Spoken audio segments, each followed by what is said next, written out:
नमस्कार, मैं रामजी प्रसाद। आप देख रहे हैं नमामि। कहते हैं समाज को चलाने के लिए, परिवार को चलाने के लिए व्यक्ति की जरूरत पड़ती है। व्यक्ति और समाज को आगे बढ़ाने के लिए, परिवार को आगे बढ़ाने के लिए, सब समाज को निर्माण करने के लिए एक गणतंत्र की जरूरत पड़ती है। आज मैं बात करने निकला हूँ एक ऐसे गणतंत्र की जो लोगों में भ्रम की स्थिति बनी हुई है कि पूरे विश्व का सबसे प्राचीन गणतंत्र आखिर कौन है, वैशाली है या यूनान। इन्हीं तमाम बातों के साथ हमारे साथ जगत नारायण कॉलेज के विभागाध्यक्ष डॉक्टर दिलीप कुमार से बात की मौजूद है। आइए उनसे बात करते हैं। सबसे पहले सर, हमारे चैनल में बहुत बहुत स्वागत है सर। धन्यवाद। जिस तरह से लोगों में सर भ्रम की स्थिति बनी हुई है कि विश्व का सबसे प्राचीन गणतंत्र आखिर कौन, वैशाली या यूनान। आपके माध्यम से गणतंत्र रिपब्लिक के संबंध में लोगों के बीच में अपनी समझ साझा करने का एक अवसर है। इस पर मैं विनम्रता के साथ आपको बताना चाहूँगा कि पूरी दुनिया में गणतंत्र रिपब्लिकन स्टेट की जो परिकल्पना है वो कहीं न कहीं अगर भारत के संदर्भ को देखेंगे तो 6ठी सदी ईसा पूर्व में इतिहास में, ऐतिहासिक संदर्भ में ये बात स्पष्ट है और तमाम लोगों के नज़र में है और विदित है कि 6ठी सदी ईसा पूर्व में भारत में 16 महाजनपद थे। बज्जी, मल, चेदी, वत्स, कुरु, पांचाल, गांधार, कंबोज, अस्मक, अवंती, मत्स्य, सुरसेन। और ये 16 जो महाजनपद हैं उसमें बज्जी भी है एक, और वही बज्जी जो लिच्छवी का गणराज्य है जिसको हम वैशाली के नाम से वर्तमान में जानते हैं। दूसरी तरफ की जिनको भी अगर भ्रम है कि यूनान में ही गणतंत्र की स्थापना हुई और यूनान से ही पूरी दुनिया में गणतंत्र का विस्तार हुआ, तो मैं उनसे निवेदन करना चाहता हूँ कि 399 ईस्वी पूर्व में यूनान में, ग्रीस में सुकरात जैसे महामानव को विष का प्याला पीकर अपनी ये जीवन का अंत करना पड़ता है, और वह जो विष का प्याला का जो सजा है वो कहीं न कहीं वहाँ की शासन व्यवस्था के द्वारा है, वहाँ के समाज के द्वारा है। तो 6ठी सदी में जहाँ पर एक तरफ भारत में गणतंत्रीय व्यवस्था, जिसमें कहीं न कहीं बुद्ध के प्रभाव को भी हम पढ़ते हैं और टटोलते हैं, पाते हैं कि 6ठी सदी ईसा पूर्व भारत पूरी दुनिया में एक प्रेरणा का स्रोत रहा है। पूरी दुनिया में भारत का जो ऐतिहासिक जो संदर्भ है वो बहुत ही ये शानदार और स्वीकारनीय रहा है। वह है भारत का 6ठी सदी ईसा पूर्व का भारत, जिसमें 16 महाजनपद और बज्जी संघ और उसमें लिच्छवी का गणराज्य की बात आती है। और दूसरी तरफ जो यूनान में जो सुकरात की सजा है, विष का प्याला, उसकी बात आती है। तो इन दोनों तथ्यों के आधार पर हम कहना चाहते हैं कि पूरी दुनिया में अगर रिपब्लिकन स्टेट की परिकल्पना और डेमोक्रेसी की परिकल्पना, जिसमें लोगों की साझेदारी है शासन में, और शासन में लोगों के सहमति से व्यवस्था संचालित करने का जो क्रम है वो हमारा भारत ही है, और भारत में बज्जी संघ है, लिच्छवी का गणराज्य है। सर आपने बुद्ध की बात की, सुकरात पर, प्राचीन समय में ऐसा ही नियम था कि राजा का बेटा ही राजा बनता था, रानी के पेट से ही राजा जन्म लेता था। जो राजा की जो बात है वो कहीं न कहीं पूरी दुनिया में आप देखेंगे कि राजतंत्रीय व्यवस्था से ही व्यवस्था शुरू होती है। क्यों शुरू होती है, इसमें कई राजनीतिज्ञों का एक समझ है, जिसमें हॉब्स की परिकल्पना है, लॉक की परिकल्पना है, रूसो की परिकल्पना है। और हम देखते हैं कि जब आदि मानव जो जंगल में रहते थे उनमें कहीं न कहीं जो एक असुरक्षा का भाग था, और उस असुरक्षा की स्थिति में जो एक सबल लोग थे जो उनकी सुरक्षा की बात कहे, जो सुरक्षा देने में सक्षम रहे, मैट इज राइट, जो शक्तिशाली थे वही राजा हो गए और उन्हीं का निर्णय चला, उन्हीं का नियंत्रण चला। इस तरह से राजतंत्रीय व्यवस्था आई, जिसके पक्ष में हब्स बहुत अपना तर्क देते होते हैं। लेकिन फिर बाद में लॉक को आप देखेंगे कुलीन तंत्रीय व्यवस्था की बात आती है। फिर बाद में आप देखेंगे कि जो फ्रांसीसी क्रांति के जो प्रणेता हैं रूसो, वो कहीं ना कहीं डेमोक्रेसी की बात करते हैं और डेमोक्रेसी में भी पॉपुलर डेमोक्रेसी की बात करते हैं, जनरल बिल की बात करते हैं। तो जो शासन व्यवस्था में जो पूरी दुनिया में आज तक जो लोग संचालित हो रहे हैं और लोग शासित हो रहे हैं, उसमें जनता का शासन या फिर एक ऐसा शासन जिसमें सबों की सहमति हो, जनता की साझेदारी हो, वही है लोकतंत्र, जिसको कहीं ना कहीं डेमोक्रेसी कहते हैं, जो डेमोस और केसिया से बना। ठीक उसी तरह से रिपब्लिक जो है गणराज्य, गण और तंत्र है, जिसकी बात आपने जाना। आज का विषय है जो आपका गणतंत्र के विषय पर कंसंट्रेट करना। तो गण और तंत्र है, गण मतलब लोग और तंत्र मतलब शासन। तो लोगों का शासन, तब लोगों के शासन में हमको ये देखना है कि रिपब्लिकन स्टेट और डेमोक्रेटिक स्टेट में थोड़ा डिफरेंस को समझना पड़ेगा कि आज इंग्लैंड डेमोक्रेटिक स्टेट है लेकिन रिपब्लिकन स्टेट वो नहीं है। तब जबकि पूरी दुनिया के लोकतंत्रीय व्यवस्था में सबसे लिबरल डेमोक्रेसी इंग्लैंड का डेमोक्रेसी माना जाता है।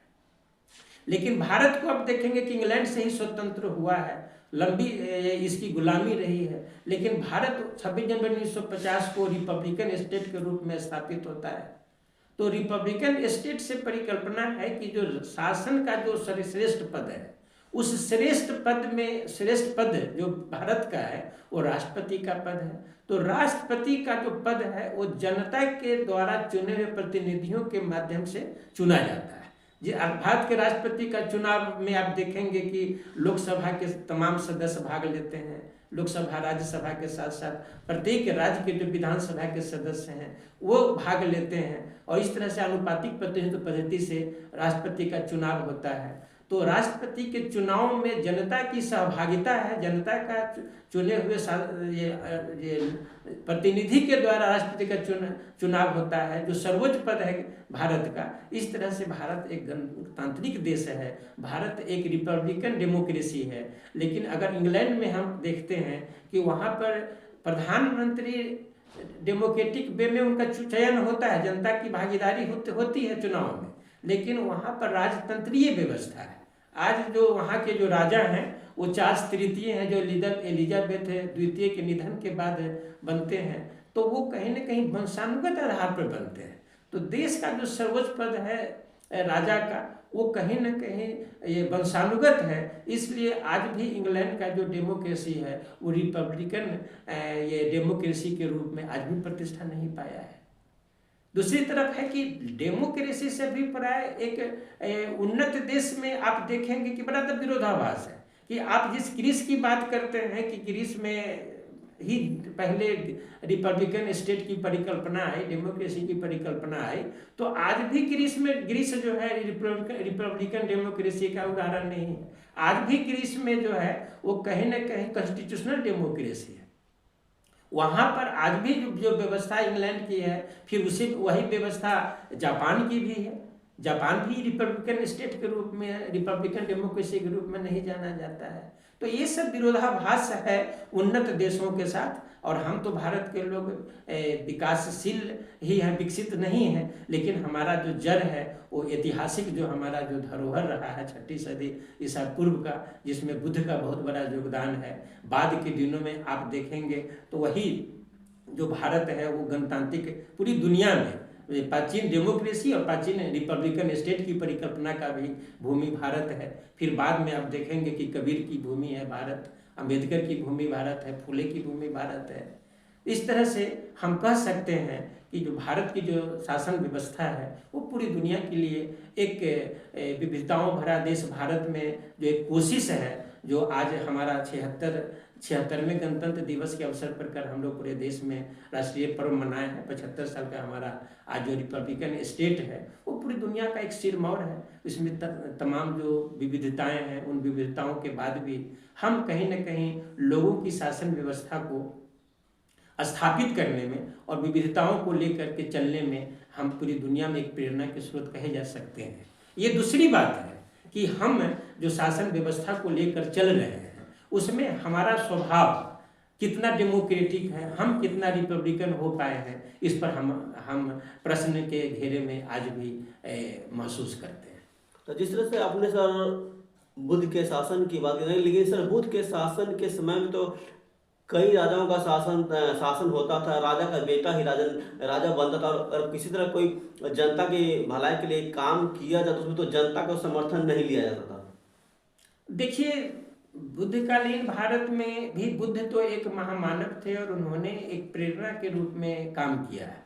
वो जो उनकी जो संगीति हुई है, संगति के माध्यम से लोगों को उन्होंने जागरूक किया है, लोगों को समझाया है। तो समाज, वो राम राज्य का समय हो, कृष्ण राज्य का समय हो, बुद्धकालीन भारत हो या आधुनिक भारत हो, समाज में विविधताएं सदैव रहती है और कोई भी शासन व्यवस्था, कोई भी जो फेज है उसमें सबों के पक्ष में बात जाए, इसके लिए एक चुनौती ही होता है। अगर अकबर भी महान हुए, अकबर ग्रेट के रूप में जाने जाते हैं, लेकिन अकबर के समय में भी सभी जनता खुशहाल थे, ऐसा नहीं कहा जा सकता है। इसलिए जो बुद्धकालीन भारत है उसमें जो कोशिश है, उस कोशिश को ही, और कोशिश में जो बहुजन जो समाज है, आबादी का जो बड़ा हिस्सा है, उसके लिए जो एक प्रेरणा है, उसमें जो एक जागरूकता है, उसमें जो एक समझ है, उस समझ के आधार पर ही उस समय की जो परिस्थितियां हैं उसको उन्नत परिस्थिति के रूप में चित्रित किया गया है। बाकी तो विरोधाभास तो सदैव चलते रहते हैं, जब कभी भी जहाँ कहीं भी होगा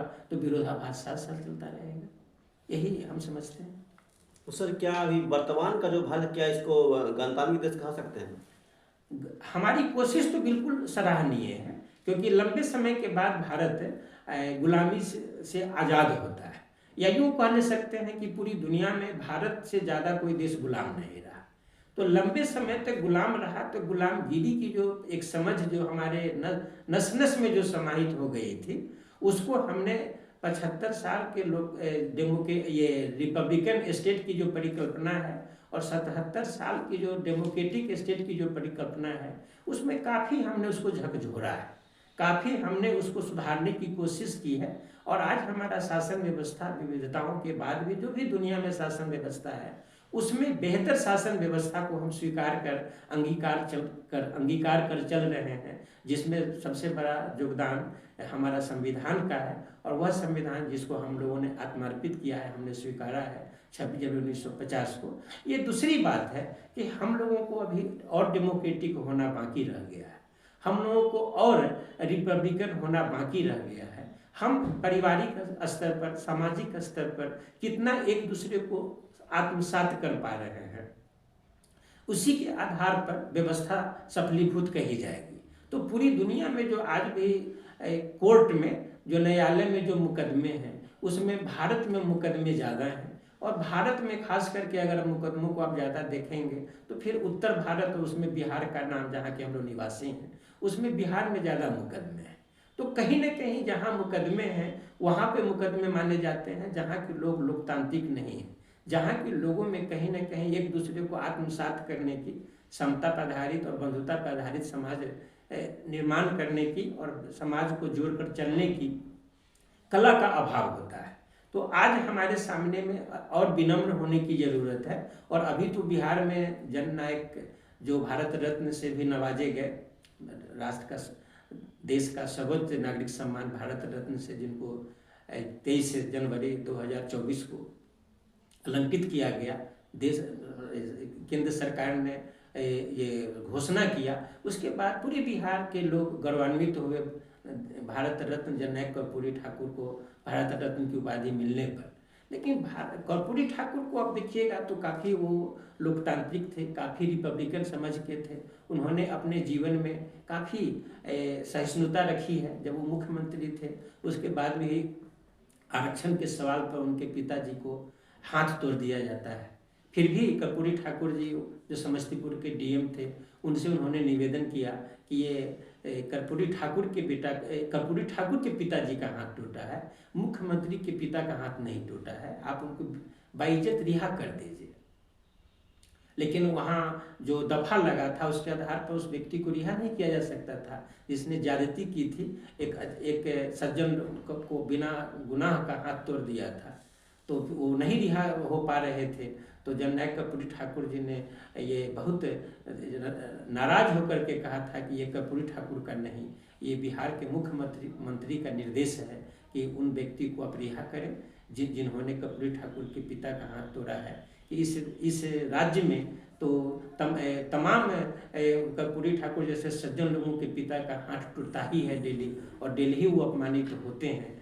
तो कहीं न कहीं एक आज हम मुख्यमंत्री हैं इसलिए उनको सजा और जेल में भेज दिया जाना, उससे ज़्यादा हम समझते हैं कि तमाम जो सामंती समाज के लोग हैं उनमें उनके मन में सुधार हो और वो लोगों को लेकर चलें, लोगों के साथ ज्यादती न करें, किसी का हाथ न टूटे, किसी का पाँव न टूटे, किसी का बेइज्जती नहीं हो, किसी का ये अपमान न करें, एक समता मूलक समाज बनाए।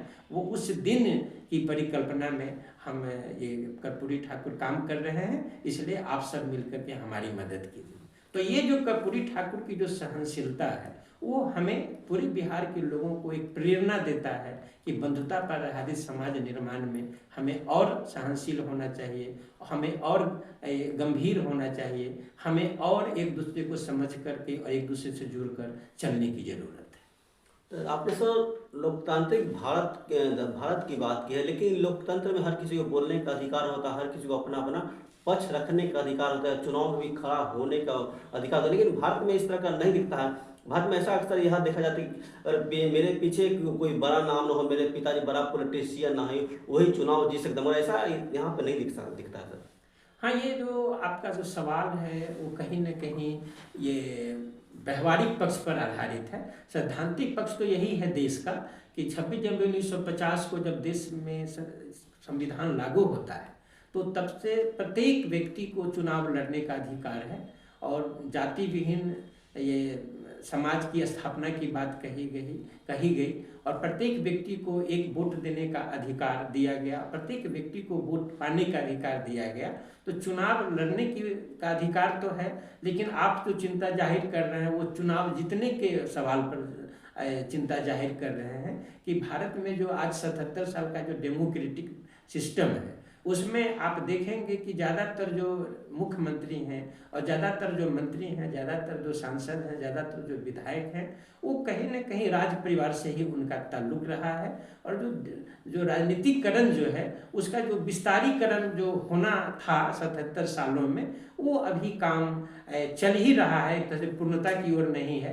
लेकिन फिर भी हमें उम्मीद है कि हम जिस तरह से शिक्षा के क्षेत्र में आगे बढ़े हैं, जिस तरह से आज ग्लोबलाइजेशन का जो दौर चल रहा है, जिस तरह से मीडिया और प्रिंट मीडिया का जो दौर चल रहा है, जिस तरह से आप नेट और इंटरनेट की बात कर रहे हैं, जिस तरह से मोबाइल के माध्यम से बहुत सारे चीज़ों को हम घर घर तक पहुंचाए हैं, उसमें कहीं ना कहीं हमारा विचार भी बदलेगा, कहीं ना कहीं हम और लोकतांत्रिक हो सकेंगे और हम देश में अच्छे सोच रखने वाले लोगों को भी वोटिंग कर सकेंगे। इसमें सिर्फ राजनेताओं को ही नहीं बल्कि तमाम नागरिकों को भी जिम्मेवारी लेनी पड़ेगी।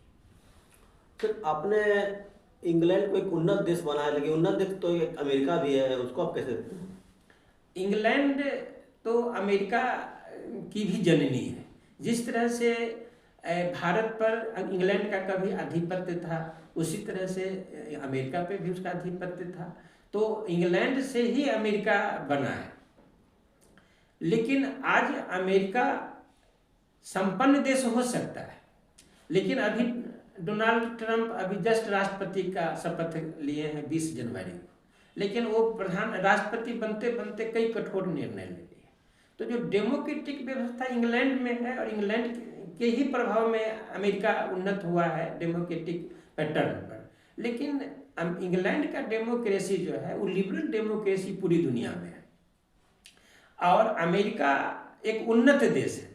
तो अमेरिका का अगर एक जो पूरी दुनिया के शासन व्यवस्था की जो समझ रखने वाले लोग हैं, अगर उन्हें पूरी दुनिया में लगभग 200 देश है और उसमें एक घर बनाने की अगर उनको अवसर दिया जाए तो जो जागरूक लोग हैं वो कहीं ना कहीं इंग्लैंड में बसना पसंद करेंगे, क्योंकि इंग्लैंड में न सिर्फ डेमोक्रेटिक सिस्टम है बल्कि वहाँ के लोग भी डेमोक्रेटिक हैं, और डेमोक्रेटिक में भी लिबरल डेमोक्रेटिक है। उदारवादी लोकतंत्रीय परिकल्पना इंग्लैंड की धरती पर है। और कार्ल मार्क्स भी जब जर्मनी में अपने को उन्नत करने में बहुत बाधा महसूस कर रहे थे, उनका जीवन संकट में लगा था, तो वो इंग्लैंड में चले गए थे। लेनिन भी इंग्लैंड में शरण लिए थे। तो इस तरह से पूरी दुनिया में जो इंग्लैंड का सोसाइटी है वो आज नहीं, ये सदियों पहले वहाँ के लोगों में डेमोक्रेटिक समझ है, वहाँ के लोगों में लोकतंत्रीय भावना है, वहाँ के लोगों में बंधुता की भावना है। इसलिए हम इंग्लैंड की जो धरती है, इंग्लैंड की जो व्यवस्था है सामाजिक स्तर पर, उसको हम सराहते हैं। और अमेरिका राजनीतिक स्तर पर, आर्थिक स्तर पर आगे हो सकता है, लेकिन सामाजिक स्तर पर और बंधुता के स्तर पर और लोकतांत्रिक समझ के स्तर पर कहीं इंग्लैंड से आगे नहीं हो सकता है। इंग्लैंड ही आगे है। यही मेरी जानकारी है या मेरा मानना है। ठीक है, हमारे चैनल जुड़ने में बहुत धन्यवाद आपका। आपको भी बहुत बहुत धन्यवाद। ऐसे ज्वलंत और ऐसे गंभीर सवाल पर साक्षात्कार के लिए, और आपके माध्यम से तमाम लोगों के बीच में एक विकसित समझ जा पाएगी। बहुत बहुत आपको धन्यवाद, आभार।